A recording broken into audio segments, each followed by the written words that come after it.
ও আমার লক্ষ্মীপুরের বাবারা, আমার আশিকের রাসূল ভাই বাবারা, একটু বোঝার চেষ্টা করেন।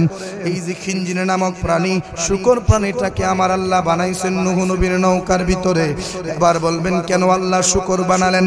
আপনারা সবাই জানেন হযরত নূহ আলাইহিস সালামের উম্মতগুলি আমার আল্লাহর সাথে নাফরমানি করার কারণে, নূহ নবীর সাথে নাফরমানি করার কারণে আমার আল্লাহ ওই সমস্ত উম্মতগুলির উপর আল্লাহ তাআলা নারাজ হয়ে গেলেন। নূহ নবী নারাজ হইয়া আল্লাহর দরবারে বদদুয়া করলেন। আমার আল্লাহ নূহ নবীর বদদুয়া কবুল করে নূহ নবীরে বললেন, নূহ আমি আল্লাহ আযাব দেব, গজব দেব, এই পৃথিবীর জমিনে তোমার এই কওমটাকে আমি আল্লাহ ধ্বংস করে দেব। এই কওম থেকে, এই পৃথিবী থেকে তুমি প্রত্যেকটা প্রাণীকে জোড়াই জোড়াই একটা নৌকায় উঠাবা। যেই নৌকাটায় উঠাবা ওই নৌকায় যেন জমিনে থাকা একটা প্রাণীও বাকি না থাকে। সুবহানাল্লাহ কন্না। একটু শুনতে আশ্চর্য লাগতে পারে, নূহ নবী যে নৌকাটা বানিয়েছিলেন ওই নৌকাটার মধ্যে মোট তক্তা লেগেছে 1,24,000 তক্তা। সুবহানাল্লাহ কন্না। 1,24,000 তক্তা লাগছে নূহ নবীর নৌকাটা বানাইতে গিয়া। যে 1,24,000 তক্তা বিভিন্ন গাছ থেকে নয়, বরং একটা গাছ থেকেই এতগুলা তক্তা হইছে। এবার একটু হিসাব মিলান, গাছটা কত বড় ছিল। সুবহানাল্লাহ কইতেন না? এই নৌকা আল্লাহ বানালেন 1,24,000 তক্তাগুলি 1,24,000 আম্বিয়া কেরামের নামের উপর, আর 4টা তক্তা ইমাম হাসান হুসাইন শেরে খোদা মাওলা আলী মা ফাতেমার স্মরণীয় 4টি নাম। আরো জোরে। ওই নূহ নবীর নৌকা বানাইয়া জোড়াই জোড়াই সকল প্রাণী উঠাইল। যেই নৌকার মধ্যে গরু ছিল, যেই নৌকার মধ্যে ছাগল ছিল, যেই নৌকার মধ্যে সিংহ ছিল, যেই নৌকার মধ্যে ইঁদুর ছিল, যেই নৌকার মধ্যে মানুষ ছিল, আল্লাহ তাআলা সকল জাতগুলির মধ্যে জোড়াই জোড়াই প্রত্যেকটা জাত ওই নৌকার মধ্যে ছিল। আল্লাহ তাআলা 40 দিন পর্যন্ত জমিনে মুষলধারে বৃষ্টি দিলেন, 1 সেকেন্ডের জন্য বৃষ্টি থামান নাই। এক নাগালে 40 দিন বৃষ্টি হওয়ার কারণে এমন পানি হয়েছে তৎকালীন জামানার সবচেয়ে উঁচু পাহাড়, যে পাহাড়টার নাম ছিল জুদি পাহাড়, ওই জুদি পাহাড়ের চূড়া পর্যন্ত পানির নিচে তলিয়ে গেছে। নূহ নবীর সন্তান কেনান জুদি পাহাড়ের আগা পর্যন্ত উঠছে বাঁচার জন্য, কিন্তু আল্লাহর আইন, নবীর আইন না মানার কারণে নূহ নবীর সন্তানকে আল্লাহ পানির মধ্যে চুবাইয়া মেরে ফেলেছেন। ও বাবার আমার, ওই নৌকার মধ্যে সকল প্রাণীগুলি উঠানোর কারণে ওই প্রাণীগুলি যখন প্রস্রাব করে, ওই প্রাণীগুলি যখন পায়খানা করে, নূহ নবীর নৌকার মধ্যে দুর্গন্ধের সৃষ্টি হয়। নৌকাটা একদম অপবিত্র হয়ে যায়। নৌকার মধ্যে একটা খারাপ দুর্গন্ধ সৃষ্টি হয়, যে দুর্গন্ধের কারণে প্রাণীগুলি বাঁচাটা বড় মুশকিল হয়ে গেছে। প্রাণীদের রোগ ব্যাধি হওয়া শুরু করে দিয়েছে। নূহ নবী আল্লাহর কাছে দোয়া করেন, আল্লাহ যে প্রাণীগুলি আমি উঠাইলাম ওই প্রাণীগুলি মলমূত্র ত্যাগ করার কারণে আমার নৌকাটা তো একদম নোংরা হয়ে গেছে। আল্লাহ এই মলমূত্রগুলা পরিষ্কার করবে কে?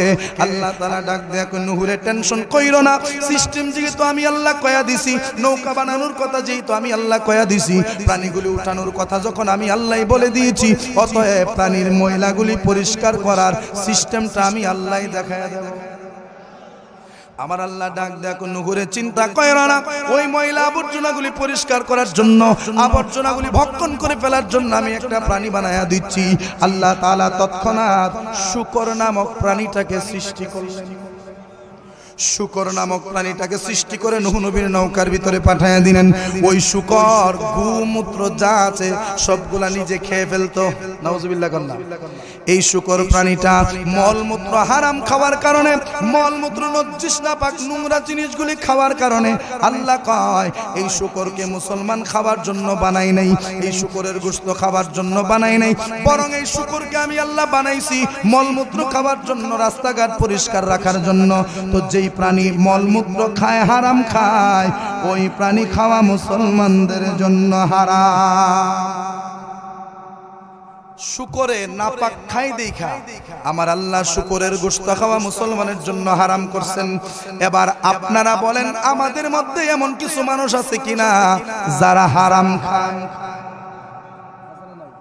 সুদের পয়সা খায়, ঘুষের পয়সা খায়, প্রতারণার পয়সা খায়।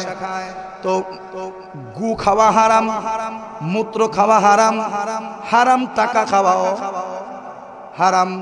তো হারাম পয়সা, হারাম উপার্জন, এইটা যদি হারাম হয়, গোমূত্র যদি হারাম হয়, তার মানে সুদের পয়সা, ঘুষের পয়সা, বাটপাড়ির পয়সা, জুয়ার পয়সা, ওই পয়সাগুলি পায়খানা বরাবর হয়ে যায়, মানে পায়খানা খাওয়া যায়, এরকম হারাম। সুদের পয়সা, ঘুষের পয়সা, বাটপাড়ির পয়সা খাওয়া, কথা ঠিক কিনা? তো তুমি যদি শুকর হারাম, হারাম গোমূত্র খাওয়ার কারণে শুকর যদি তুমি খাইতে না পারো, তুমি মানুষ হইয়া হারাম পয়সা খাও কিভাবে? এই জন্যই আমি শুরুতে বলছি আমরা এখনো মানুষই হইতে পারি নাই। কথা ঠিক না বেঠিক? আমাদেরকে এক নাম্বার আগে মানুষ হইতে হবে। মানুষ হইলে মরণটা মানুষের মতো হবে। মারহাবা। আর যদি মানুষ হইয়া অমানুষের আচরণ করি, মরণটা কুকুর বিড়ালের মতো হবে। এমন ভাবে আপনার মরণ হবে, লাশের অস্তিত্ব থাকবে না, জানাজার ব্যবস্থা থাকবে না, দাফনের সুযোগ থাকবে না। এমন কয়েকটা ভয়ঙ্কর অ্যাক্সিডেন্ট দেখেছি, এইটা গাড়ির নিচে এমন ভাবে লোকটা চাপা পড়ে গেছে, লোকটা গাড়ির নিচে চাপা পড়ার পর এমন জোরে একটা আওয়াজ হইছে, মানে সারা দেহের হাড়গুলি ভেঙে ছিটকে ছিটকে ছিটকে ছিটকে আশেপাশের এলাকার মধ্যে পড়ে গেছে। ওই লোকটা একদম রাস্তার সাথে পিষে গেছে। রাস্তার সাথে পিষে গেলে ওই লোকটার দেহ কুইজা কই পাবেন, কারণ চিত্রায়া গেছে সবগুলা। দেখলাম কোদাল দিয়া, বেলসা দিয়া টেনে টেনে টেনে টেনে একত্র কইরা একটা পুটলার ভিতরে ভরে তারপরে সেইটাকে জানাজা দিয়া দাফন করছে। আপনি আমার মরণটা যদি এইভাবে হয়, কি উপায় হবে আপনার, কি উপায় হবে আমার? এই জন্য বাবা মনে রাখবেন, সব সময় আপনি যেখানেই যান, যে অবস্থায় থাকেন না কেন, মরণের কথাটা সব সময় আপনি মাথায় রাখবেন। কারণ আমার আল্লাহ ডাক দিয়া বলেন, কুল্লু নাফসিন যায়িকাতুল মাউত। আল্লাহ ডাক দিয়া কই, দুনিয়ার মানুষ, ও দুনিয়ার মানুষ রে, সমস্ত প্রাণীকেই একদিন মৃত্যুর স্বাদ গ্রহণ করতে হবে। সমস্ত প্রাণীকেই একদিন মৃত্যুর স্বাদ গ্রহণ করতে হবে। এখানে মৃত্যুবরণ করতে হবে এইটা বলে নাই, যায়িকাতুল মাউত বলেছেন, মানে মৌতের পেয়ালা চাকতে হবে, মৌতের স্বাদ গ্রহণ করতে হবে। তার মানে মানুষ কোনোদিন মরবে না, শুধুমাত্র মরণের স্বাদ অনুভব করবে। সুবহানাল্লাহ। এটা একটু ফেসের মনে হইতে পারে, একটু খুইলা খাইলা কইলে আপনারা সহজে বুঝতে পারবেন। বাবারা আমার, আমার মা বোনরা যখন তৈ তরকারি রান্না বান্না করে, রান্না বান্না করার পরে দেখবেন ওই মা বোনরা তরকারির লবণ ঠিক আছে কিনা, তরকারির মরিচ হলুদ ধনিয়া এগুলা ঠিকঠাক ভাবে মশলাপাতিগুলা পড়ছে কিনা, এইটা পরীক্ষা করার জন্য মা বোনরা পুরো তরকারিটাই খেয়ে ফেলে। কয়ে দিছি, আমি আগেই কয়ে দিছি। আপনারা এদিক সেদিক দৌড়াদৌড়ি না করে মা বোন, আপনারা পর্দার ব্যবস্থা আছে, আপনারা প্রজেক্টরের কাছে চলে যান। কার উঠানে? কার? জমর হোসেনের বাড়িতে প্রজেক্টরের ব্যবস্থা আছে, আপনারা সেখানে চলে যান। গেলে উনতেও পারবেন, আমি কাল্লা বেটারে দেখতেও পারবেন।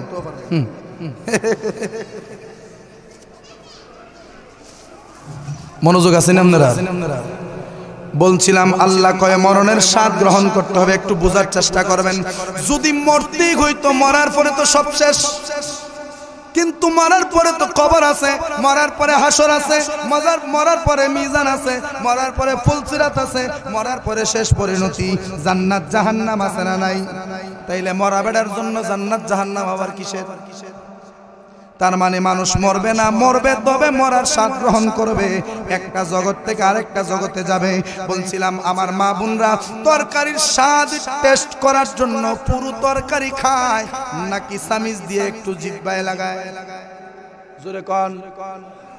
একটু জিহ্বায় লাগায় টেস্ট করে পুরো তরকারিটা কেমন হয়েছে। জিহ্বায় লাগানোর পরেই বুঝতে পারে লবণ কম হয়েছে, একটু লবণ দিয়ে তরকারিটা কমপ্লিট করে আমার আল্লাহ ডাক দিয়া কয়, ও আমার বান্দারা, আমি আল্লাহ তোমাদের যাদেরকে হায়াত দিয়ে দুনিয়াতে পাঠাইছি, তোমাদেরকে এই দুনিয়ার জমিনের কর্মকাণ্ডের উপরে, তোমরা দুনিয়াতে নেক করছো, বদি করছো, অন্যায় করছো, অপরাধ করছো, নামাজ পড়ছো না, রোজা রাখছো না, হজ করছো না, যাকাত দিছো না, আবার অনেকে নামাজ পড়ছো, রোজা রাখছো, হজ করছো, যাকাত দিছো, এই আমলগুলির কারণে তোমরা আখিরাতটা কেমন হবে ওইটার স্বাদ অনুভব করানোর জন্য আমি আল্লাহ মরণের একটা সিস্টেম জারি করেছি। ওই মরণের ঘাটেই তুমি বুঝতে পারবা হাসরটা তোমার কেমন হবে, মরণের ঘাটেই তুমি বুঝতে পারবা কবরটা তোমার কেমন হবে, মরণের ঘাটেই তুমি বুঝতে পারবা মিজানের পাল্লায় কোনটা ওজন বেশি হবে। মরণের সময় বুঝতে পারবেন ফুলসিরাতের ব্রিজ পার হতে পারবেন কি পারবেন না। মরণটা কি ইমানদারের মরণ হইল, মরণটা কি বেঈমানের মরণ হইল নাকি। এই ইমানদার বেঈমান দুই ধরনের মৃত্যুর পার্থক্য বোঝার জন্য আমার আল্লাহ মৌতের একটা সিস্টেম রেখেছেন। আচ্ছা, আপনাদের কাছে আমি জানতে চাই, কবরস্থানের মধ্যে যারা শুয়ে আছেন তারা কি জিন্দা না মরা? আমরা তো সবাই জানি মরা মানুষ কবরে ঘুমাই রইছে, কথা ঠিক কিনা? কিন্তু কবরের একটা মানুষও মরা না, বরজকের হালে সবগুলি মানুষ জিন্দা। যদি জিন্দা না হয় তাইলে লক্ষ্মীপুরের আমার মুসলমান বাবারা যখন কবরস্থানের পাশ দিয়া যায় তখন কবরস্থানকে দেখা মাত্রই মুসলমান সালাম দেয়, আসসালামু আলাইকুম ইয়া আহলাল। কথা ঠিক কিনা? আচ্ছা কোন ধরেন একটা কথার কথা, এই সুহেল হুজুর মারা গেল, আমি সুহেল রাজা মারা গেলাম, মারা যাওয়ার পর আমাকে কবরস্থ করা হবে প্রায় 12 ঘন্টা পরে। ধরেন আমি এখন কয়টা বাজে, 9:30 বাজে আমি মারা গেলাম, 9:30 বাজে মারা গেলাম, আগামীকাল সকাল 9:30টার সময় আমার জানাজা হবে। এই যে টোটাল 12 ঘন্টা সময়, এই 12 ঘন্টা সময়ের ভিতরে আমার লাশ ঘরের মধ্যে বা উঠানের মধ্যে যেই কোনো জায়গায় আমার লাশটাকে রেখে দেওয়া হবে। যতক্ষণ পর্যন্ত লাশটা জমিনে থাকে কোনো মানুষ কি ওই লাশটারে সালাম দেয়নি? জোরে কোন দেয় না? কেন দেয় না? কারণ ওই সময় তার ভিতরে রুহু নাই। কি নাই? ওই সময় তার ভিতরে রুহু নাই, এই জন্য সে মুর্দা, মুর্দারের জন্য কোনো সালাম নাই। কিন্তু যখন তারে কবরস্থ করে মাটি চাপা দিয়ে দেয়, যখন মানুষের চোখের অন্তরালে চলে যায়, বরজকের জগতে যখন মুসলমানটা চলে যায়, ওই মুসলমানটা কবরে যাওয়ার পরেই তার রুহুটাকে তার দেহে ফেরত ঢুকিয়ে দেওয়া হয়। কিন্তু এখন আপনারা কইবেন রুহু ঢুকাই দিলে তো কবর উপর ভাঙে উঠে যাবে, কথা ঠিক কিনা? কিন্তু বাবা ওইটা ওই রকম না। বরজকের হালে আল্লাহ তাআলা আপনাকে কবরে জিন্দা রাখবেন। জিন্দা রেখে যদি জান্নাতের উপযুক্ত হন, জান্নাতের নাজ নিয়ামত আল্লাহ ভোগ করাবেন। আর যদি জাহান্নামী হন, জাহান্নামের আযাব আল্লাহ তাআলা আপনাকে দিবেন। ওই কবরটা সাধারণ কোন কবর না রে বাবা। আল্লাহর নবী হাদিসে মুবারকে বলেন 3.5 হাত যে কবরটা, ওই কবরটা কোন বান্দার জন্য হবে জান্নাতের বালাখানা, আবার কোন বান্দার জন্য হবে কবরটা জাহান্নামের বিশাল বড় গর্ত। আমরা তো দিই 3.5 হাত কবর, এই মরণ লয়ও ঠাট্টা করে, আছে না নাই? টিকটক বাইরিছি নি যুবক ভাইরা, কন্যা টিকটক আছে নি? এই টিকটকের মধ্যে দেখবেন কবরস্থান লয়া তারা মস্কারি করে। আবার দেখবেন ইউটিউবের মধ্যে, ইউটিউব যারা চালায়, ইউটিউব চ্যানেল যাদের আছে, ওই ইউটিউব চ্যানেল ওয়ালাদের মধ্যে সবচাইতে বেশি টাকা যে ইনকাম করে, মানে ইউটিউবারদের মধ্যে সর্বশ্রেষ্ঠ ইউটিউবার যেই বেড়া, ওই বেড়ার কিছু কিছু ভিডিও আমি এই রকম দেখেছি অনেক সময় তারা কবর নিয়েও মস্কারি করে। কেমনে মস্কারি? তারা কয় কবরের মধ্যে নাকি ফেরেশতা আইবো, কবরের মধ্যে নাকি আযাব হইব, এটা তো দেখার দরকার। এই জন্য 3.5 হাত একটা কবর খুঁজা ওই কবরের ভিতরে সে ঘুমায়া যায়, এবং কবরের ভিতরে এসির ব্যবস্থা রাখে, কবরের ভিতরে ফ্যানের ব্যবস্থা রাখে, কবরের ভিতরে খাবারের ব্যবস্থা রাখে, কবরের ভিতরে নিঃশ্বাস নেওয়ার জন্য একটা পাইপ লাগায়া রাখে, এবং গরিব টাইম দইরা তারা সিদ্ধান্ত নেয় 24 ঘন্টা কবরের ভিতরে থাকবে। 24 ঘন্টার ভিতরে কবরে ফেরেশতা আসে কিনা তারা দেখার জন্য আমার আল্লাহর সাথে তারা চ্যালেঞ্জ করছে। কন্না নাউজুবিল্লাহ। আল্লাহর সাথে কি চ্যালেঞ্জ করা যায়? টাইটানিক জাহাজ নাম শুনছেন না? যেই টাইটানিক জাহাজ প্রায় 100 বছর আগে ডুবে গেছিল, যেই জাহাজটা তৎকালীন জামানার সবচেয়ে বড় জাহাজ ছিল, ওই জাহাজটা টাইটানিক জাহাজের মালিক যিনি টাইটানিক জাহাজটা বানায়া বলছিল আমার জাহাজটা ডুবাবে, এমন কোন ক্ষমতাবান মানুষ বা এমন কোন ক্ষমতাবান কেউ নাই। মানে আমি এমন মজবুত বানাইছি এটা ডুবতো না কোনোদিন। চ্যালেঞ্জ করছে। চ্যালেঞ্জটা কার সাথে হইল? আমার আল্লাহ কই তোর জাহাজ কেমনে ডুবে আমি দেখা লই। যেই দিন জাহাজটা প্রথম উদ্বোধন করে সমুদ্রের মধ্যে চালাইলো, 400 না 500 কিলোমিটার যাওয়ার পরে সমুদ্রের মাঝখানে যেখানে বরফ থাকার কথা না, ওইখানে বিশাল বড় একটা বরফের চাকার সাথে ধাক্কা লাগা জাহাজটা মাঝ বরাবর ভাঙ্গিয়া সমুদ্রের তলায়। প্রথম দিন টক্কর টাকার সাথে দিছে, দেখছেন?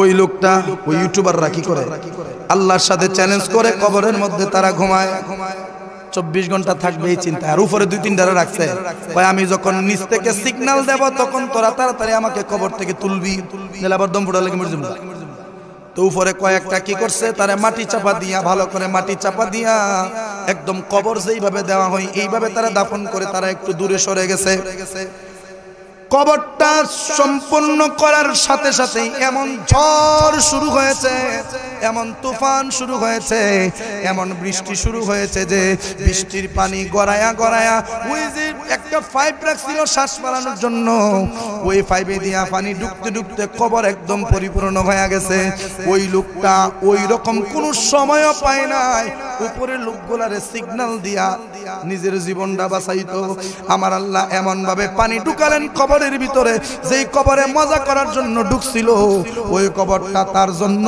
জীবনের শেষ কবর হয়ে গেছে চ্যালেঞ্জ কার সাথে করছে নবী ডাক দেয়া কয় এমন একটা জামানা আসবে মানুষ মরা নিয়েও ঠাট্টা বিদ্রুপ করবে মানুষ কবর নিয়েও ঠাট্টা বিদ্রুপ করবে কিন্তু খলিফাতুল মুসলিমিন ইসলামের তৃতীয় খলিফা যিনার নাম হযরত উসমান যুন্নুরাইন রাদিয়াল্লাহু তাআলা ওই উসমান যুন্নুরাইন যখন কবরের পাশ দিয়া যাইতেন ওনার চোখ দিয়া এমন ভাবে পানি ঝরতো যে ওনার দাড়িগুলি ভিজে পাঞ্জাবি পর্যন্ত ভিজে যেত মানুষ জিগাইতো ওমর ও উসমান আশারায়ে মুবাশশারা জান্নাতের সুসংবাদ প্রাপ্ত 10 জন সাহাবীর মধ্যে তুমি উসমানও তো একজন সাহাবী তুমি তো জান্নাতি সন্দেহ নাই কিন্তু কবর দেখলে কান্না করো কেন উসমান যুন্নুরাইন ডাক দিয়া বলেন আমি যখন কবর দেখতে পাই রে দুনিয়ার মানুষ এই কবরে একা একা যে থাকতে হবে ওই কথা চিন্তা করে আমার চোখের পানি আটকায় রাখতে পারি না উসমান যুন্নুরাইন থেকে একটা বর্ণনা এই রকম এসেছে যে উনি কবরের পাশে গিয়া দাঁড়ালেন দাঁড়ানোর পরে তিনি শুনতে পাচ্ছেন কবরের ভিতর থেকে কোরআন তেলাওয়াতের আওয়াজ আসতেছে উনি উপর থেকে বলে উঠলেন সুবহানাল্লাহ সুবহানাল্লাহ গন্না উনি জমিনে থাইকা বলতেছে সুবহানাল্লাহ কবরের ভিতর থেকে লোকটা উসমান যুন্নুরাইনকে কাশফের মাধ্যমে বলতেছে ওগো উসমান যুন্নুরাইন আপনি যে সুবহানাল্লাহটা পড়লেন ওই সুবহানাল্লাহর সওয়াবটা দয়া করে আমারে দিয়ালান সুবহানাল্লাহ গন্না উসমান যুন্নুরাইন ডাক দেখো ভাই তুমি না কোরআন তেলাওয়াত করছিলা কো হ্যাঁ কো কবরের ভিতরে কোরআন তেলাওয়াত করো কিভাবে ওই লোকটা ডাক দেখো ওগো উসমান আমি যখন দুনিয়াতে ছিলাম অধিক পরিমাণে আল্লাহর কোরআন তেলাওয়াত করতাম কোরআনের সাথে এতই মায়া মহব্বত হয়ে গেছে যে আমি আল্লাহর কাছে দরখাস্ত করলাম আল্লাহ মরার পরেও যেন তোমার কালাম আমি তেলাওয়াত করতে পারি এই জন্য আল্লাহ আমারে সুযোগ দিছে মারা যাওয়ার পরেও কবরের ভিতরে বসে বসে কোরআন তেলাওয়াত করি আজকে আমি মারা যাওয়ার পর থেকে আজ পর্যন্ত মোট ৭০,০০০ বার কোরআন খতম করছি সুবহানাল্লাহ সুবহানাল্লাহ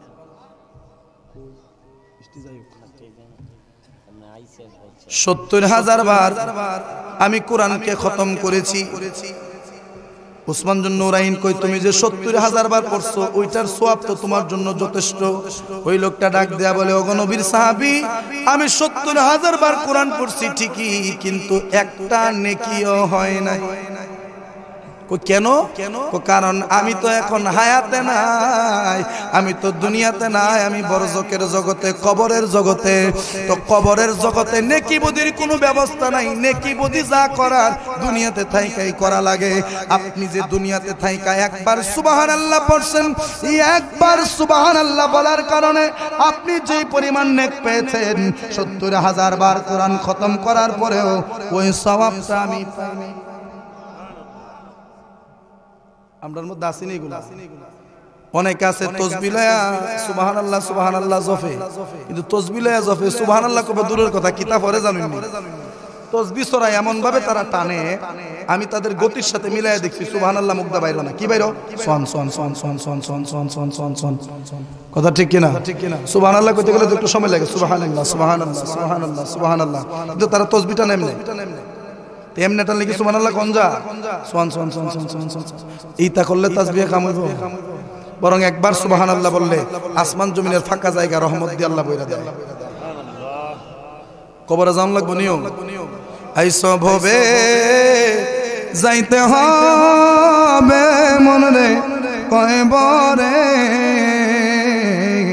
হিসাব নিকাশ দিতে হবে হাসরে হিসাব নিকাশ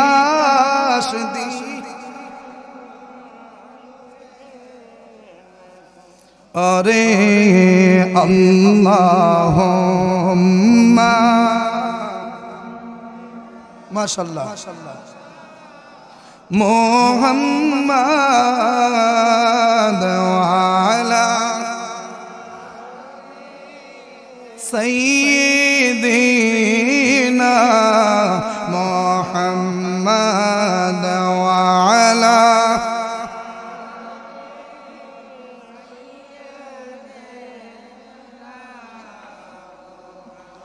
গতি নাই রে গতি নাই রে গতি নাই নবী বিনে উম্মতে গতি নাই আল্লাহুম্মা মাশাআল্লাহ মোহব্বতে মোহব্বতের সাথে ওয়া আলা আলি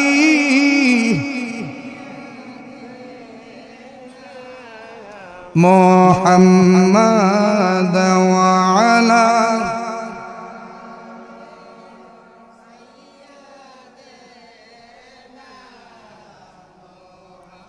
বলেন না মারহাবা।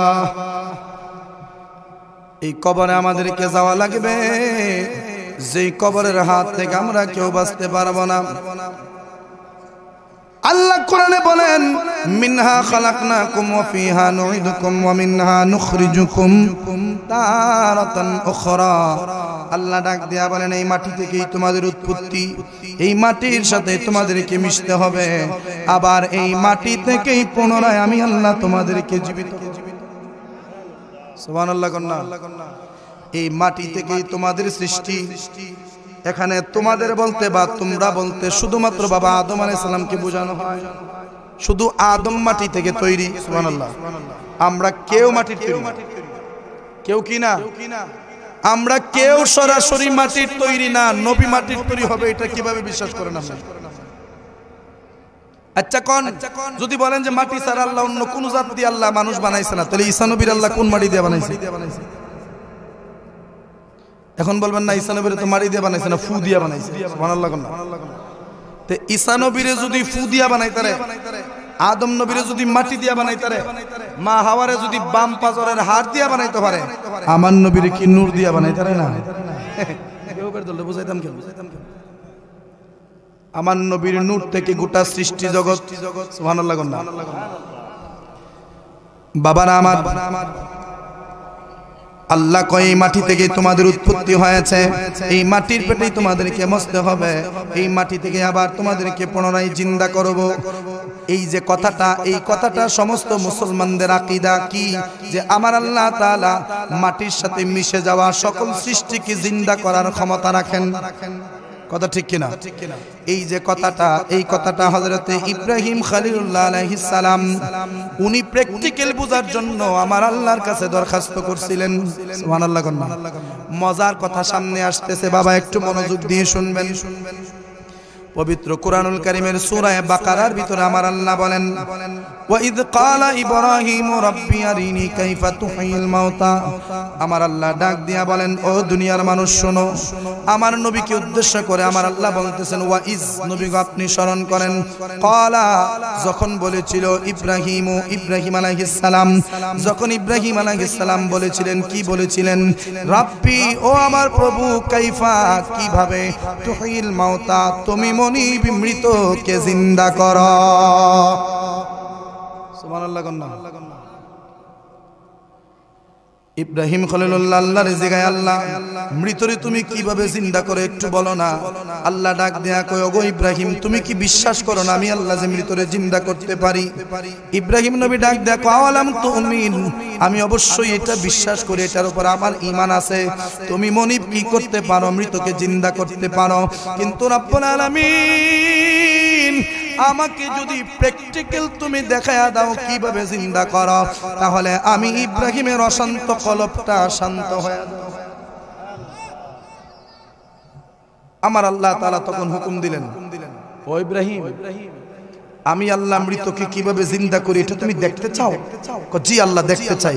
তাইলে একটা কাজ করো, 4টা পাখি নাও। কয়টা পাখি? কয়টা? 4টা পাখি। তাফসীরে কবীরের ভিতরে আল্লামা ফখরুদ্দিন রাজি রাহমাতুল্লাহি আলাইহি উনি এই তাফসীরটা করেছেন। উনি বলতেছেন 4টা পাখি নেওয়ার কথা বললেন। ইব্রাহিম নবী 4টা পাখি নিলেন। 4টা পাখি কি কি? 1 নাম্বার যে পাখিটা নিলেন ওই পাখির নাম হচ্ছে ময়ূর। নাম কি? 2 নম্বরে যে পাখি নিলেন ওই পাখির নাম হচ্ছে শুকুন। কি? 3 নম্বরে যে পাখি নিলেন ওই পাখির নাম হচ্ছে কাউয়া বা কাক। 4 নম্বরে যে পাখি নিলেন ওই পাখির নাম হচ্ছে মুরুগ। সুবহানাল্লাহ। অনেকে জিজ্ঞাসা হুজুর, মুরুগ আবার ফাঁকি হইল কোন সময়? কথা ঠিক না? মুরুগ এটা অরিজিনালি ফাঁকির জাত, কিন্তু ঘরের ভিতরে খাঁচাত বন্দি করে রাখতে রাখতে এটা যে উড়া পারে এটাও ভুলে গেছে। কিন্তু সময় মতো উড়া দেয়। বাচ্চা যখন সিলে লয়ে জায়গা উড়তে উড়তে যখন গাছ পর্যন্ত যায়, গিয়া যখন দেয়া লাগবা না, তখন মুরগি কজা আল্লাহর রাস্তায় তোরে দালাইলাম। মানে লাগার ভাইসা না কি ধরবো, কজা তোরে দালাইলাম আল্লাহর রাস্তায়। তো আমরা মুসলমান এরকম কিছু আছি যারা মসজিদের টাকাটা দিতে গেলে সিরাটা দেই, যা দালাইলাম। মাদ্রাসাত কোন ফুলাডারে পড়াইতে গেলে যেটা বেশি শতান, যেটা বেশি দুষ্ট, যেটা বাপ মার কথা মানে না, কয়টারে মাদ্রাসাত দিলে আল্লাহর রাস্তায় মানুষ হইলইব না হইল। কথা ঠিক কিনা? আমরা ওই যে তারা মুরগির মতো টেহাত পয়রা কই যে আল্লাহর রাস্তায় দালাইলাম। কিন্তু আলেম যদি বানাতে চান, আপনার ছেলেদের মধ্যে সবচেয়ে জ্ঞানী যে ছেলেটা, এটার মাদ্রাসায় দেন, তাহলে প্রখ্যাত আলেম হয়ে আসবে। কথা ঠিক কিনা? এই পর্যন্ত লক্ষ্মীপুর গ্রামে আমি যতটা মাহফিল করছি, কোন মাহফিলে এই হুসাইন আহমদ সাহেবকে সভাপতি ছাড়া দেখি নাই। প্রত্যেকটা মাহফিলে উনি সভাপতি। তার মানে কি? উনি সর্বজন শ্রদ্ধেয়, সবাই উনাকে মানে, সবাই উনাকে মানে। উনি আলেম এবং পীর। কথা ঠিক কিনা? উনি আলেম জ্ঞানী মানুষ হওয়ার কারণে সবাই উনাকে মানে। সব পোস্টারের উপর ওনার নামটা থাকে। এতে কি বোঝা গেল? সমাজে যদি আপনি আপনার সন্তানটাকে একজন ওই পর্যায়ের আলেম বানাতে পারেন, যেই পর্যায়ের আলেম হলে সমাজের প্রত্যেকটা মানুষ আপনার সন্তানকে মায়া করবে। কথা ঠিক কিনা? কিন্তু আমরা দেই বাটফাট্টারে, যেটা চুরিমুরি করে ধরা খাইছে মাদ্রাসা দিয়ে দিছি, শেষ পর্যন্ত দেখা যায় উস্তাদের তাওয়াজ্জু যখন লাগা যায়, নষ্ট সন্তানটা একজন প্রকৃত আলেম হয়ে বের হয়। সুবহানাল্লাহ কইতেন না? मुस्तफा से है खुदा को प्यार कितना देखिए, कानाए काबा को किबला कह दिया तो हो गया, मुअज्जिज़ा मेरे नबी का कह दिया तो हो गया, मुअज्जिज़ा मेरे नबी का कह दिया तो हो गया। ও আমার লক্ষ্মীপুরের বাবারা, আশিকের রাসূল ভাই বাবারা, সুন্নি মুসলমান, নবীর গোলাম, নবীর পাগলেরা, একটু মনোযোগ দিয়ে শোনার চেষ্টা করেন। ইব্রাহিম খলিলুল্লাহ আলাইহিস সালাম আল্লাহ তাআলাকে বললেন, আল্লাহ মৃতকে কিভাবে জিন্দা করো তুমি প্র্যাকটিক্যাল আমাকে দেখাও।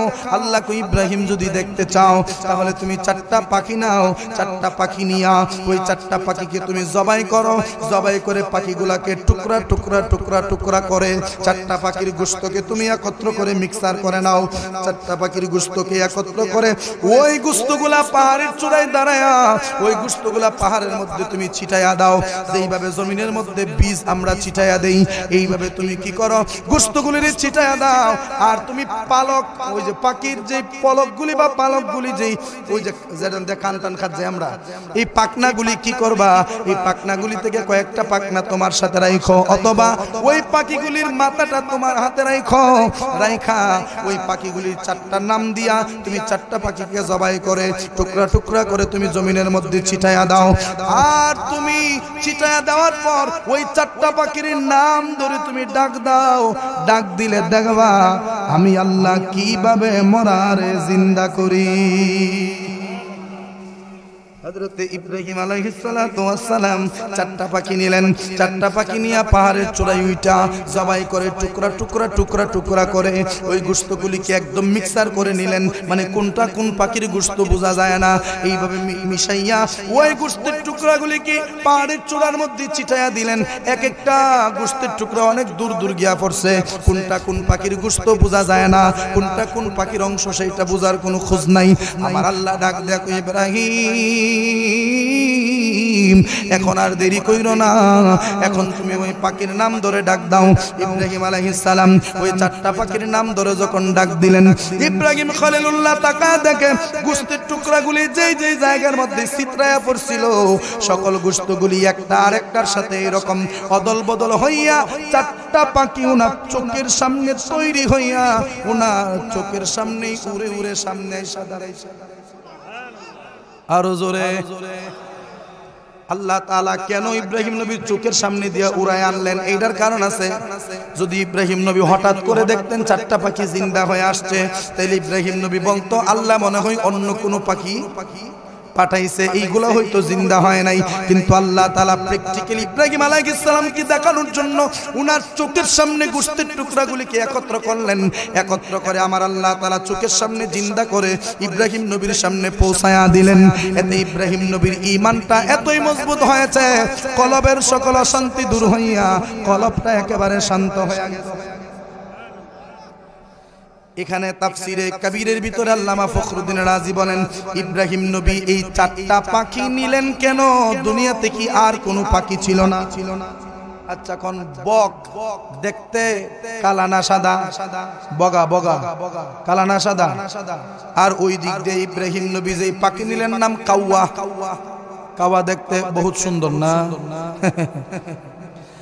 কালা বেশ্রী একটা পাখি, এই পাখি নিলেন কেন? বগ নিল তো সুন্দর লাগতো। আবার ওই দিক দিয়ে নিছে শুকুন, উহুন উহুন, যাতে মরা গরুর গোশত খা। এই উহুন নিলেন, শুকুন নিলেন কেন? এর চেয়ে কি ভালো পাখি ছিল না? বুলবুলি ছিল না? মুহাম্মাদের নাম জপেছিলি বুলবুলি তুই আগে, তাই কিনে তোর কণ্ঠের গান, তাই কিনে তোর কণ্ঠের গান এমন মধুর লাগে ওরে, এমন মধুর লাগে। মুহাম্মাদের নাম জপেছিলি বুলবুলি তুই। যদিও বিষয় আজকে সেইটা না, এই জন্য সেই দিকে গেলাম না। ও আমার বাবারা, ইব্রাহিম নবীর এই ঘটনার তাফসীর করতে গিয়া ফখরুদ্দিন রাজি বলেন, চারটা পাখি নিলেন কেন?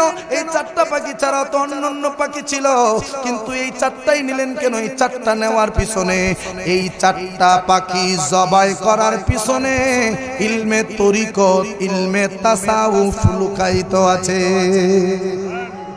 কিভাবে একটু বুঝাই দেয়, আপনারা বুঝবেন।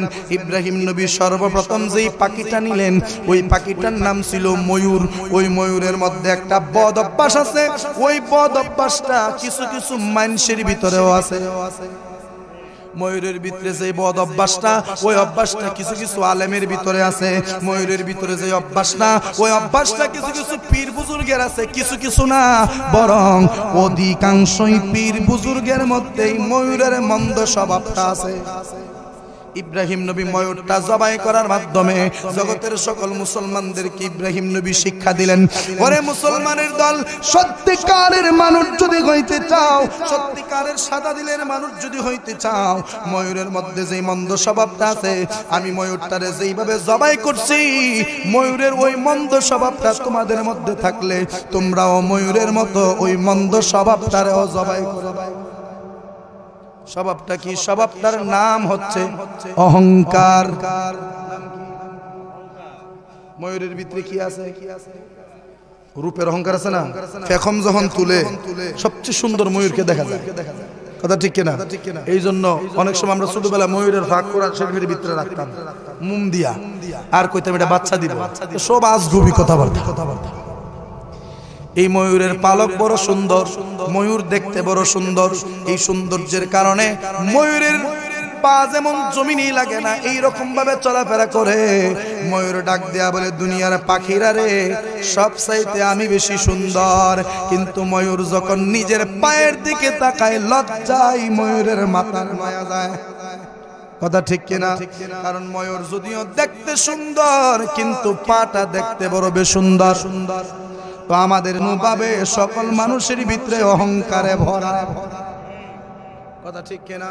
কিন্তু নবী ডাক দিয়া কয়, যার অন্তরে যাররা পরিমাণ অহংকার থাকবে, ওই মানুষটা কোনোদিন জান্নাতে প্রবেশ করবে না। আর যার অন্তরে যাররা পরিমাণে ঈমান থাকবে, ওই মানুষটা কোনোদিন জাহান্নামে প্রবেশ করবে না। তার মানে অহংকার আর ঈমান দুইটা একটা আরেকটার বিপরীত। আপনার ভিতরে যদি অহংকার থাকে তাইলে ঈমান নাই, আর যদি ঈমান থাকে তাইলে অহংকার থাকতে পারবে না। কথা ঠিক কিনা?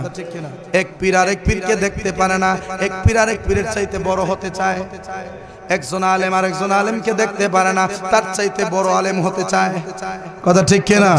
এই অহংকার যতক্ষণ পর্যন্ত ময়ূরের মতো কুরবানি দিতে না পারবেন, আপনি সত্যিকারের মানুষ হইতে পারবেন না। ওই যে আমি শুরুতেই বলছিলাম, আমরা আসলে মানুষ না, আমরা সুরতে মানুষ, মূলে আমরা এক একজন মানুষ, আমি সহ। কথা ঠিক কিনা? সবার মধ্যে কম বেশি অহংকার আছে। এই অহংকার যখন ছেড়ে দিতে পারবেন, আপনি হয়ে যাবেন একজন সুফি মানুষ। সুবহানাল্লাহ। কি মানুষ? এমন অনেক ওলি আল্লাহদের সাথে আমার জীবনে সাক্ষাৎ হয়েছে, যাদের ব্যবহারে আমি অত্যন্ত মুগ্ধ হয়ে গেছি, যাদের ভিতরে যাররা পরিমাণে রিয়া নাই, যাররা পরিমাণে কোনো অহংকার নাই। নিজে এত বড় মসনদের পীর, এত বড় পীর হওয়ার পরেও নিজে জমিনে নাইমা মুরিদরা ফানি আগায়া দেয়। সুবহানাল্লাহ কইতেন না? ওই রকম পীরেরই দহা।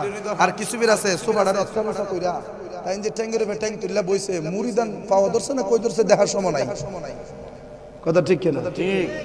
মনে রাখবেন, অহংকার পতনের মূল। কথা ঠিক কিনা? দুই নম্বরে ইব্রাহিম নবী যে পাখিটা নিলেন, ওই পাখির নাম হচ্ছে শকুন। পাখির নাম কি? শকুন। ওই শকুনের মধ্যে কমন একটা স্বভাব আছে, যেই স্বভাবটা কিছু কিছু মানুষ বলতে অধিকাংশ মানুষের ভিতরে আছে। এখন দেখি শকুনের মধ্যে কমন স্বভাবটা কোনটা বলেন? যেই স্বভাবটা হচ্ছে বেশি খাওয়ার অভ্যাস। কি খাওয়া? অহংকার উহুন নাই, কারণ মানুষ অনুহুন হয়ে গেছে। কারণ অহন মানুষ মরাও খায়, জিতাও খায়, হালালও খায়, হারামও খায়, উহিনেই কয় হারাম খাওয়ার দায়িত্ব ছিল আমার, মরা খাওয়ার দায়িত্ব ছিল আমার। মানুষে যখন নিচে আমি শর্মায়া জায়গা দাও দেশ উহিন আসেনি না, এখন উহিনের দায়িত্ব মানুষ লই লিছে। এই শকুন দেখবেন, কোন মরা গরু পাইলে, মরা ছাগল পাইলে, ওই গরু আর ছাগলটার গোশত এমন ভাবে খায়, খাইতে খাইতে পেটটারে এমন বড় করে, শেষ পর্যন্ত শরীর ওজন হওয়ার কারণে নিজে উইরা বাসায় যাইতে পারে না। এখানে ফইরা গইরাই সেটাই আছে না নাই? আমরার মধ্যে এমন কিছু মানুষ আছে বাবা, খাইতে খাইতে খাইতে খাইতে এমন খাওয়া খায়, খাবার পেটে না গেলে বউরে কষা হাঁটলো কেরে, আমি আকুচি ফার দে, সাফুক দো সাফলে আরো দিলা খাইতাম। ঠিক নিও, খাইতে খাইতে এমন খাওয়া খায়, শেষ পর্যন্ত হজমের অসুবিধা হওয়ার কারণে 7 আপ খায়। কথা ঠিক নেই? তো আমি এমন খাওয়া খাইবই কেন, যেই খাওয়ান হজম হইতে ব্যাঘাত ঘটবে। কথা ঠিক কিনা? নবীর সুন্নাত হলো মুমিনের পেটটাকে 4টা ভাগ করবে। কয়টা ভাগ? 4টা ভাগ। 4টা ভাগের মধ্যে 2টা ভাগ পড়বে খাবার দিয়ে, একটা ভাগ পড়বে পানি দিয়ে, আর একটা ভাগকে মরার আগে কোনোদিন ভরতে দেওয়া যাবে না। ওই ভাগটা যখন খালি থাকবে, নামাজ পড়তে গেলে শান্তি লাগবে, রোজা রাখতে গেলে শান্তি লাগবে, জিকির করতে গেলে শান্তি লাগবে, মাহফিলে বসলেও শান্তি লাগবে। বেশি খাবার খাইলে নামাজের রুকু সেজদা দিতে অসুবিধা হয়। কথা ঠিক কিনা? বেশি খাবার খাইলে হাঁটতে অসুবিধা হয়, বেশি খাবার খাইলে জোরে ডাক দিতে অসুবিধা হয়, বেশি খাবার খাইলে বসতে অসুবিধা হয়। কথা ঠিক কিনা? এই বেশি খাওয়ার অভ্যাসটা কি মানুষের না উহুনের? এই শকুনের অভ্যাসটা মানুষের ভিতরে আসেনি, আমরার ভিতরে আছে। রাগ করি না বার। এই বেশি খাওয়ার অভ্যাসটা সাইডা দিয়া পরিমাণ মতো খেতে হবে। পেটে খিদা থাকতেই খাবার শেষ করতে হবে। একদম ভরা পেট খাবেন না কখনো, তাহলে কলবটা মরে যাবে। কি হয়ে যাবে? কলব মরে যাবে যদি আপনি বেশি পরিমাণে খান। অল্প অল্প করে খাবেন, নিয়মিত খাবেন। অল্প অল্প খাবেন কিন্তু নিয়মিত খাবেন, আপনি কোনোদিন অসুস্থ হবেন না। আপনি যদি সকালের খাবার মিস করেন, রাত্রে খাইছিলেন সকালে আর খান নাই, জোহরে দেখবেন 3 ডাবল খাইতে পারছেন। কথা ঠিক কিনা? কারণ সকালের খিদাটা এমন লাগছে, জোহরের খিদাটা সকালের খিদাটা সারা রাত্রের খিদা একত্র হওয়ার কারণে 2 ওয়াক্তের খাবারে এক ওয়াক্তে ফেটে যাওয়ার কারণে আমরা বেশিরভাগ মানুষের পেটের অবস্থা খুব খারাপ। মানে এটা বাড়তে বাড়তে এখন খাত যাই তো লাগবে না, এখন কামলা লাগে পেট খাত যাইতে গেলে। কথা ঠিক কিনা? যদি নিয়মিত খান তাহলে পেট কখনো বড় হবে না। অনিয়মিত খাবার কারণে পেটটা কি হয়? কিন্তু আপনারা যারা প্রতিদিন পরিশ্রম করেন আপনাদের খাওয়ান কিন্তু ঠিক মতো হয়। সকালে খায়া বাইরন, সারাদিন কাম করে জোহরে আয়া খান। কথা ঠিক কিনা? আবার রাত্রে আয়া খান। 3 বেলা খাওয়ানটা ঠিক মতো থাকলে স্বাস্থ্যেরও কোনোদিন কোনো ক্ষতি হবে না, পেট নিয়েও আপনাকে চিন্তা করতে হবে না। বেশি খাইলে বমি আসে। কথা ঠিক কিনা? খারাপ লাগতেছে না? একটু পরিবর্তনমূলক কথা বলতেছি, আমাদের কিছু পরিবর্তন হওয়ার দরকার আছে না নাই? তাহলে 2 নম্বরে যে পাখিটা নিয়েছিলেন ওই পাখির নাম হচ্ছে শকুন। শকুনের মধ্যে বেশি খাওয়ার অভ্যাস আছে। এই বেশি খাওয়ার অভ্যাস মানুষদেরকে পরিত্যাগ করতে হবে। আমি আমার এই অল্প বয়সে এমন অনেক আল্লাহর ওলিদের সাথে আমার সাক্ষাৎ হয়েছে যে তারা খাবারটা এমন ভাবে খায় যেই খাবার সকালবেলা আমার নাস্তাও হবে না। এরকম একটা রুটিকে একজন আওলাদ রাসূল আছেন, নাম বলবো না আমি, মিরান শাহ হুজুরের একজন আওলাদ। উনার সম্পর্কে আমি যদ্দূর জানি উদ্দূর আপনাদেরকে বলছি। উনি একটা রুটিকে 3টা ভাগ করে। কয়টা ভাগ? একটা রুটিকে 3টা ভাগ করে, একটা ভাগ সকালবেলা, একটা ভাগ জোহরের বেলা, একটা ভাগ রাত্রের বেলা। একটা রুটি 3 বেলায়, মানে সারা দিনে একটা রুটি খায়। আর আমরা সকালবেলা নাস্তার মধ্যে 7টা খাই। কথা ঠিক নেই? 7-8টা লাগে। আমরা যদি একটু শুধু আর বড় হইলে সর্বোচ্চ 4-5টা লাগে। লাগে না? এই বেশি খাওয়ার অভ্যাসটা আমরা কমাইতে, বেশি খাইলে তো টেহাও বেশি খরচ হয়। কথা ঠিক কিনা? দন জমাইতে চান, খাওয়ান কমান। কথা ঠিক কিনা? বাবার আমার 3 নম্বরে যে পাখি নিলেন ওই পাখির নাম হচ্ছে কাউয়া। গ্রাম বাংলায় নাম কি? কাওয়া বা কাক। ওই কাক কেন নিলেন জানেননি? ওই কাকের মধ্যে একটা মন্দ স্বভাব আছে, যেই স্বভাবটা আমাদের প্রায় মানুষের ভিতরে আছে। যেই স্বভাবের কারণে মানুষ মান ইজ্জত নিয়ে টানাটানি করে, যেই স্বভাবের কারণে মানুষ হারাম খায়, যেই স্বভাবটার কারণে মানুষ সমাজের মধ্যে অশৃঙ্খলা করে বেড়ায়, ওই স্বভাবটার নাম হচ্ছে লোভ। নাম কি? কাওয়ার ভিতরে লোভ আসেনি? কেমনে আছে কয়ে দেই। সাবানের কেষ্টা লইয়া গেলাম, গাঢ় বুড় দিতাম। কেষ্টা ওই যে ঠ্যাঙ্গা নিকো, আমি তো নাসিন্ন করে ফেলা, ওই বাসা তো এক জাত। ঠ্যাঙ্গার রূপে সাবানের কেষ্টাতে বুড় দিতাম। পানির তলে গেছি, পানির তল থেকে উঠটা দিয়ে সাবান নাই। গোসলখানার থেকে সাবান গেছে গেল, বোঝা যায় বাপের সাবান লই গেছে গা। মানে হে দিকটা লুবার সামলাইতে পারছে না। দেখবেন মুরুক কাটলে কাবা উইরাইয়া গোস্তের টুকরা লয়ে যাইতো গাছায়, গরু কাটলে গরুর গোস্ত টুকুর মাইরা লয়ে যাইতো গাছায়। মানে হে কোনো কিছু দেখলেই লোভ সামলাইতে পারে না। লোভের কারণে সে ঝাপায়া পড়ে নিতে। কথা ঠিক কিনা? লোভ করে শেষ পর্যন্ত দেখা যায় সাবান নিয়ে কই লুগালে কইনছান। আগে কই লুগাইতো, অহনের কথা বাদ দেন। সালো টিনের সালো না সনের ঘর? এই তো লাইনে আইছে। কোন ঘর? আমি যখন এই আলোচনাটা পড়েছি বা আলোচনাটা আমি আয়ত্তে এনেছি, তখন আমি একটু চেষ্টা করে দেখলাম যে বাস্তবের সাথে আসলে মিলি কিনা।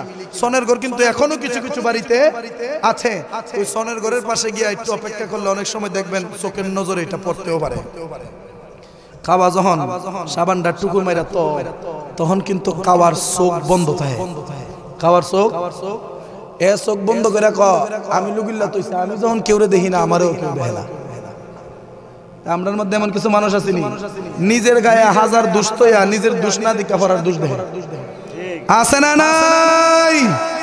কাওয়া যখন চোখ বন্ধ করে তো আমি তখন দেখি না, দুনিয়ার কেউ আমারে দেখে না। সাবানটা তো যখন জায়গা মালিকে তো দিকইলা, মালিকে গিয়ে সাবানটা ছুড়াইয়া আনে। তো এই লোভ আমরার মধ্যে আছে না নাই?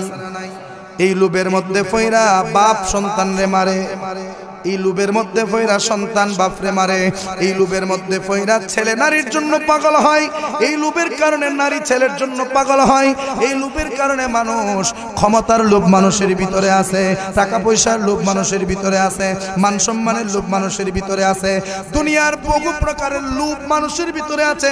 ওই লোভ যতক্ষণ পর্যন্ত নিজের চরিত্র থেকে দূর করতে না পারবেন ততক্ষণ পর্যন্ত একজন সুফি মানুষ আপনি হতে পারবেন না। এই লোভ সারার দরকার আছে না নাই? টেহা পয়রা রইছে 500 টাকা, আমি তুলবার কি দরকারটা? কথা ঠিক কিনা? আমার একবার এক হুজুর 500 টাকা পাইছি, আমি কিতা করতাম? মসজিদে দালাই আমি ইডি করো নিজের ফট থেকে তো একটা দিতা না, আল্লাহর ঘরে পাওয়া টাকা না দিতা, কি সুবিধা সব কামাইলে তো। তখন কইলাম তুমি পাওয়া টাকাটা দল্লা কেটে কত সামনে বসে ধরছি, আমি কি তাহলে একটা কাজ করো, এই পাওনা যে পাওয়া টাকাটা তোমার হাতে নিছো, এই টাকাটা যে তুমি হাতে নিছো এটার জরিমানা স্বরূপ আরো 500, মোট তুমি পাইছো 500, জরিমানা 500, মোট 1000 টাকা কোনো পহিলে দিলাও। কথা ঠিক কিনা? পাওয়া টাকা দললে ডাবল দিতেই, কিন্তু আমরা দেখলে লোভ সামলাইতে পারিনি। উমা সাধারণ সাধারণ লোভই আমরা সামলাইতে পারি না, আর বড় বড় বান্ডিল ফেলে তো অবস্থা খারাপ হবে। এই লুপ আমরা থেকে দূরে না সরাইলে মানুষ হইতে পারবেন না প্রকৃত। 4 নম্বরে যে পাখি নিলেন, এই কথাটা কইলে অনেক যুবক অনেক ভাই আপনারা রাগ করতে পারেন, আমার অনেক মা বইনও রাগ করতে পারে, ভাষাগত একটু ত্রুটি হইলে ক্ষমার দৃষ্টিতে দেখবেন। আমি একটু খাস বাংলা কথা কই বেশি আর এই জন্য মাইন্ড করেন। 4 নম্বরে যে পাখি নিলেন ওই পাখির নাম হচ্ছে ময়ূর। নাম কি? সরি মুরুগ। নাম কি? মুরুগ। এই মুরুগের মধ্যে কয়টা জাত? একটা বেড়া, একটা মুরগা আর একটা মুরগি। মুরগের মধ্যে একটা মন্দ, অতি মাত্রায় মন্দ স্বভাব আছে, যেটা আমার অনেক ভাইদের মধ্যে আছে, অনেক বোনদের মধ্যে আছে, যেই স্বভাবটার নাম হলো পরকিয়া। কি ক্রিয়া? মানে দেখবেন আমনের বাড়ির মুরগা আরেক বেড়ার মুরগির লেগে পাগল, বেড়া দিয়া তৈছেন, বেড়া সেট দেয় ওই মুরগির দ্বারা যখন লাগবো তাই না। এই মুরগা মুরগির জের দইরা কত মাথা ফাটাফাটি হয়েছে। আমার কেটটা খালি লাগাইছি, তোর মুরগা আইতো কে রে, তোর মুরগি আমার বাড়ি যাইতো কে রে। এই কথা ঠিক না? ঠিক বলেন না? মুরগা মুরগির জন্য পাগল, মুরগি মুরগার জন্য পাগল, বেড়া বেড়ির জন্য পাগল, বিড়ি বেড়ার জন্য পাগল। কথা ঠিক না? ঠিক। এই আসক্ততা আমাদেরকে ছাড়তে হবে। আসক্ততা কি করতে হবে? পর নারীর প্রতি আসক্ততা, পর পুরুষের প্রতি আসক্ততা আমাদেরকে ছাড়তে হবে। যদি আপনার অতি মাত্রায় প্রয়োজন হয়, যদি আপনি বেপাশে মানে বেহুদা বলতে জীবনটারে যদি ধ্বংসের পথে নিয়ে যাওয়ার মতো হয়, তাইলে দেরি না কইরা যুবক ভাই বিয়াটা কইরা লান। কথা ঠিক কিনা? অবৈধ সম্পর্কতে না জড়াইয়া বিয়াটা কইরা লান। স্বামী স্ত্রীর মধ্যে যত ভালোবাসা বাড়বে তত সওয়াব পাবেন। সুবহানাল্লাহ। বউরে যতবার আই লাভ ইউ কইবেন ততবার সওয়াব, প্রেমিকারে যতবার আই লাভ ইউ কইবেন ততবার মুরা কবরও পাইবেন। কথা ঠিক কিনা? খারাপ লাগতেছে আপনারা? একটু আশায় আশায় কইতাছি দিকে, কিন্তু বাস কিন্তু যে রূপে পড়বার পড়তাছে। কথা ঠিক না? ঠিক। আমার দোষে আমি দোষী, তাই তো গলায় লাগছে ফাঁসি। ঠিক নেই না? আবার কবে গান গাইছি, থাকবে বাবা। ছেলে মেয়ের জন্য পাগল, মেয়ে ছেলের জন্য পাগল। যদি পাগল কাউকে পছন্দই করেন, বিবাহের প্রস্তাব দিয়ে বিবাহ করে নেন। কথা ঠিক কিনা?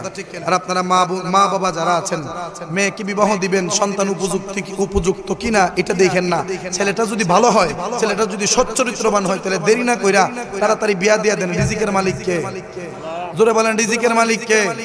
আজকে আমি স্বীকার করছি আমার একটা গোপন কথা, আমি বিবাহ করার পর আমার রিজিকের ফয়সালা বাড়ছে। কারণ আমার বউ যখন আমার ঘরে আসবে, আপনার বউ যখন আপনার ঘরে যাবে, আপনার বউয়ের রিজিক আপনার বউয়ের সাথে লই যাব। ওই বউয়ের রিজিকটা আল্লাহ আপনার হাত দিয়ে আনাইব, তার মানে আপনার ইনকাম বাড়বে। কথা ঠিক কিনা? এই জন্য রিজিকের চিন্তা আপনার করণ লাগতো না। অনুরোধের সুরে বলি, যদি সবকিছু ঠিকঠাক থাকে আল্লাহর রহমতে আপনি রাসূলের পাকের সুন্নতি তরিকায় কাজটা সারালাম। কথা ঠিক কিনা? কারণ অন্যায় যত করবেন কলবটা তত শক্ত হবে, যে শক্ত কলবে আল্লাহর হেদায়েতের নূর প্রবেশ করবে না। কথা ঠিক কিনা? তাইলে এবার আসেন এক কথাই বলি, এক নাম্বার পাখি ময়ূর, ময়ূরের ভিতরে অহংকার। দুই নাম্বার শকুন, শকুনের ভিতরে অতিমাত্রায় খাওয়া। তিন নাম্বার হচ্ছে কাক, কাকের ভিতরে লোভ। চার নাম্বার মুরগ, মুরগ, ওই মুরগের ভিতরে আসক্ততা, পরকিয়া। এই চারটা মন্দ স্বভাব যখন আপনার মধ্য থেকে চলে যাবে, ঈমানটা যদি আপনার মজবুত থাকে, আর এই চারটা স্বভাব যদি আপনার মধ্যে না থাকে, ইনশাআল্লাহ আপনাকে জান্নাতে যাওয়ার পথে কেউ আটকাতে পারবে না। একটু জিকির করেন আল্লাহ আল্লাহ আল্লাহ আল্লাহ আল্লাহ আল্লাহ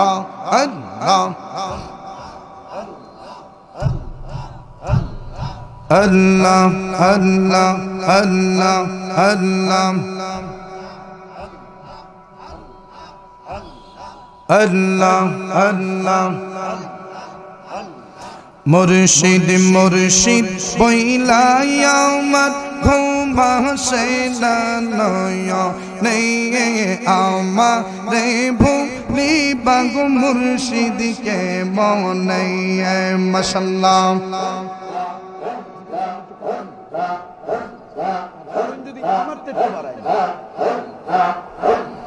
মুর্শিদ মুর্শিদ বইলাই আমার ঘুম আসে না নয়নে, আমারে ভুলি বাগো মুর্শিদকে মনে।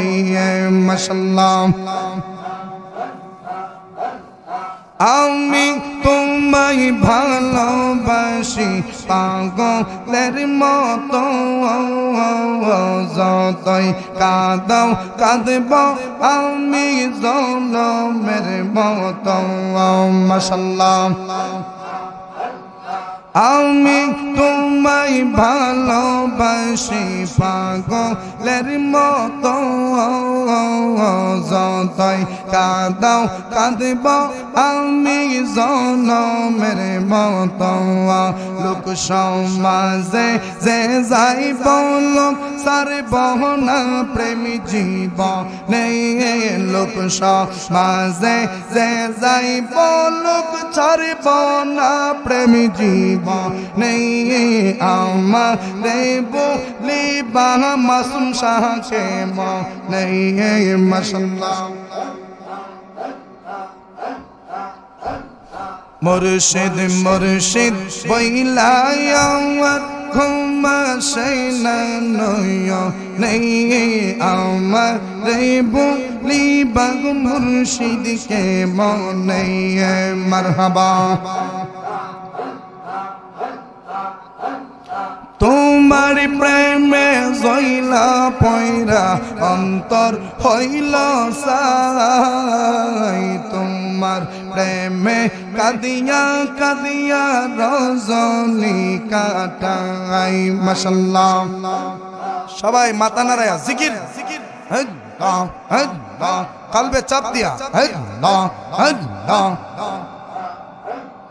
তোমার প্রেমে জইলা পয়রা অন্তর হইল সাই, তোমার প্রেমে কাদিয়া কাদিয়া রজনী কাটাই। মায়া যদি লাগে মুর্শিদ রাইখো তোমার চরণে, মায়া যদি লাগে মুর্শিদ রাইখো তোমার চরণে, আমারে বলিবা মুর্শিদকে মনে। মাশাআল্লাহ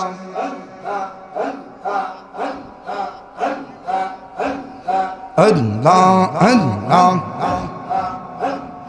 তোমাকে হারানোর ব্যথা জলে রাত দিন, ভুলি নাই ভুলব না মাসুম শাহ তোমায় কোনো দিন। মাশাআল্লাহ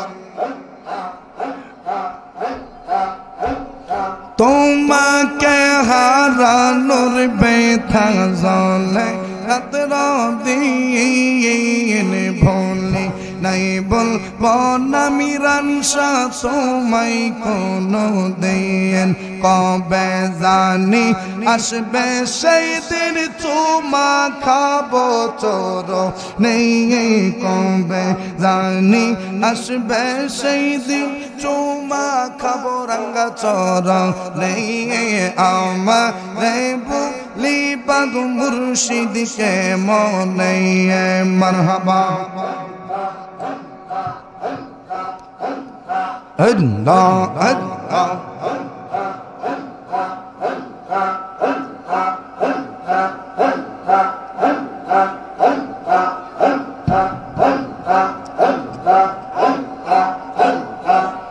আমার মুর্শিদ নীল আমার মন করে মারহাবা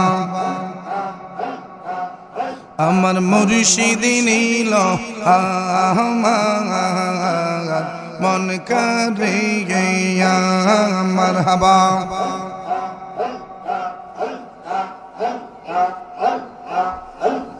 কেমন করে নীল এই মন কেমন করে নীল এই মন প্রেমে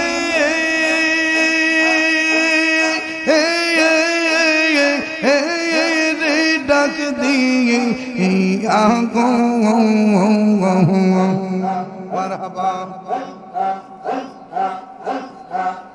আমার মুর্শিদ নীল আমার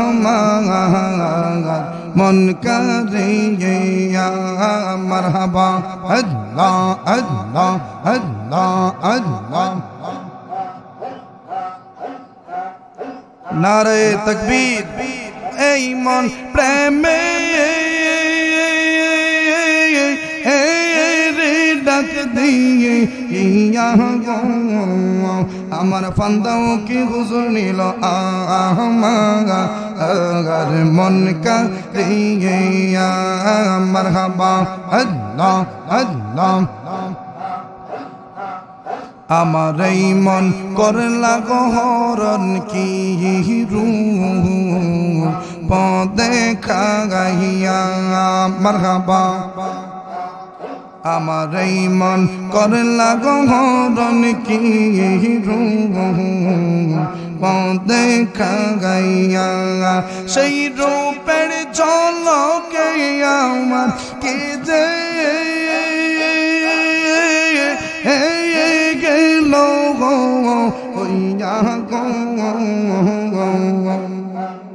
আমার মুর্শিদ নীল আমার মন কারিয়া মারহাবা দমে দমে জফরে নাম আল্লাহু আল্লাহ দমে দমে আল্লাহু আল্লাহ দমে দমে মাশাআল্লাহ দমের উপর বাড়ি ঘর দম সাপিলে সবই পর দমে দমে তালাশ করো কে আছে আপন মাশাআল্লাহ দমের উপর বাড়ি ঘর দম সাপিলে সবই পর দমে দমে তালাশ করো কে আছে আপন মাশাআল্লাহ আসিলে তুফান সিরবে না ঘরের বান আসিলে তুফান সিরবে না ঘরের বান মর পাখি উইরা যাইব নিজুম জঙ্গলাই দমে দমে আল্লাহু আকবার দমে দমে মাশাআল্লাহ লা ইলাহা ইল্লাল্লাহ মুহাম্মাদুর রাসূলুল্লাহ সাল্লাল্লাহু আলাইহি ওয়াসাল্লাম সকলে পড়ি আলহামদুলিল্লাহ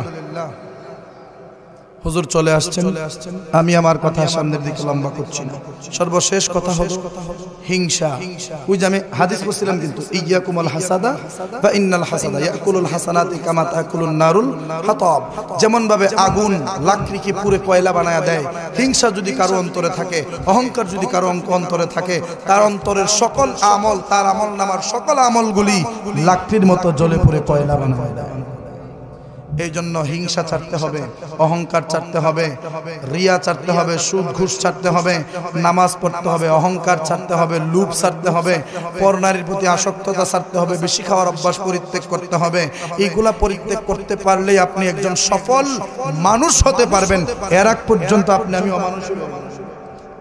আল্লাহ তাআলা যেন আমাদের সকলকে প্রকৃত মানুষ হওয়ার তৌফিক দান করেন। সকলে পড়ি আমিন।